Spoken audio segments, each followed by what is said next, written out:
नमस्कार, स्वागत आहे तुम्हा सर्वांचं। आज आपण बनवणार आहोत शेपूची भाजी। शेपूच्या भाजीसाठी लागणार आहे शेपूची भाजी मी स्वच्छ धुवून चिरून घेतली आहे। त्यासाठी 10 मिनिटं भिजवलेली मुगाची डाळ, जिरे मोहरी, भाजलेलं शेंगदाण्याचं कूट, लाल तिखट, हळद, किचन किंग मसाला आणि चवीपुरतं मीठ। इथे मी तेल गरम करायला ठेवलं होतं। आता तेल गरम झालं, यामध्ये जिरे मोहरी टाकून घेते। जिरे मोहरी तडतडली की यामध्ये चिरलेली शेपूची भाजी टाकून घेऊ आणि ही 1 मिनिट परतून घेऊ आपण। शेपूची भाजी परतून झाली आहे। आता यामध्ये आपण 10 मिनिटं भिजवलेली मुगाची डाळ ॲड करू। हे मिक्स करून घेऊ।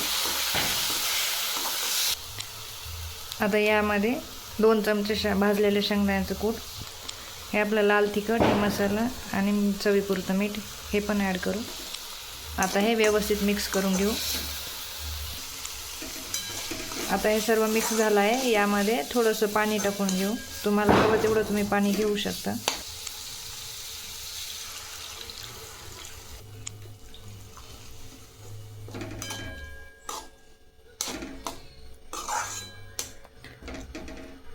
आता याला 1-2 मिनिटं उकळी येऊन देऊ।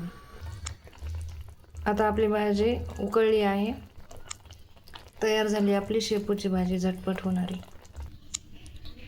तर बघा, आपली तयार झाली आहे शेपूची भाजी। खूप सोपी, साधी आहे आणि खूप कमी वेळात तयार होणारी भाजी आहे। तुम्हाला हा व्हिडिओ आवडला असेल तर लाईक, शेअर करा आणि सबस्क्राईब करा। व्हिडिओ पाहिल्याबद्दल धन्यवाद।